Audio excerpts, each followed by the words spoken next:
আগে ছিল না, আগে জোর যার মূল্য তার এটা আমরা করা হয়েছে পরিচিত না। না, পরিচিত ছিলাম না এটা বরং যে আসলে। এইটাকে পরিচিত করানো হচ্ছে, এখন বলা হচ্ছে এটা, এখন এটা বলা হচ্ছে। এর আগে কি জোর করে মানুষের জমি জায়গা দখল করে নেওয়া হয়নি? এর আগে গুম খুম হয়েছে না? সেটা কি কালচার ছিল? দিনের বেলা মানুষ উঠিয়ে নিয়ে যাওয়া হচ্ছে, রাস্তা থেকে মানুষ উঠিয়ে নিয়ে যাওয়া হচ্ছে, জানাজা থেকে ইমাম সাহেবকে উঠিয়ে নিয়ে যাওয়া হচ্ছে, জানাজা করতে দেওয়া হচ্ছে না, জানাজা থেকে অ্যারেস্ট করা হয়ে যাচ্ছে, মসজিদ থেকে লোক উঠিয়ে নিয়ে যাওয়া হচ্ছে। তাহলে সেটা কি কালচার ছিল? সেটা কি 24-এর আগে ছিল না? এই কথাটা কিন্তু আপনার আপত্তিকর যে 24-এর পরে আপনি কালচার দেখছেন, এটা আপত্তিকর। হচ্ছে আমি মব সংস্কৃতি, কিন্তু এই এই শব্দটার না, সাথে আমরা পরিচিত এই ছিলাম। আপনি যা বলেন যে এই শব্দের সঙ্গে পরিচিত, কিন্তু এই কালচারটা আগে ছিল এবং এটা বেশি ছিল, এটা বেশি ছিল, এবং সেটা থেকে এটা আরো পরিত্রাণ পাওয়ার আরো কি উপায়? বেশি ছিল। এখন বিষয় হচ্ছে যে যে এটা বেশি ছিল তখন হচ্ছে, অহরহ হচ্ছে, বেশি হচ্ছে, এবং রাষ্ট্রীয় ভাবেও তখন হচ্ছে, রাষ্ট্রীয় ভাবে তখন হচ্ছে।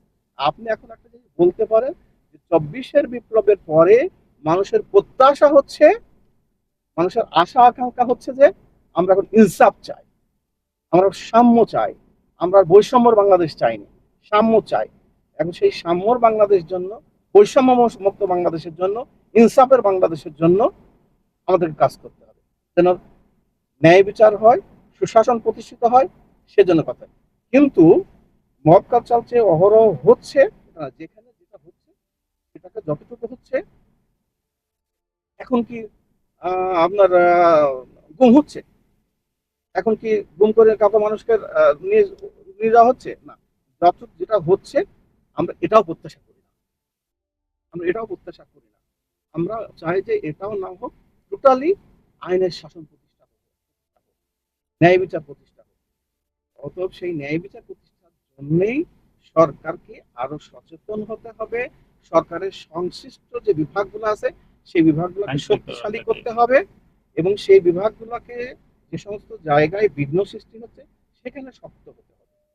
যে সমস্ত জায়গায় সমস্যাগুলো আছে সে সমস্যাগুলোকে চিহ্নিত করে দীর্ঘদিনের যে জট, দীর্ঘদিনের যে ফ্যাসিজম এবং যে মাফিয়া তন্ত্র যে জেকে বসে রয়েছে, সেগুলোকে আরো পরিষ্কার করতে হবে। এবং আমাদের দেশকে যারা স্থিতিশীল রাখতে চায় না, সেই জায়গাগুলোকেও চিহ্নিত করে সেগুলোকে উচ্ছেদ করলেই একটা পর্যায়ে আসে। এবং সেটাই আমরা এখন আশা আশা করছি।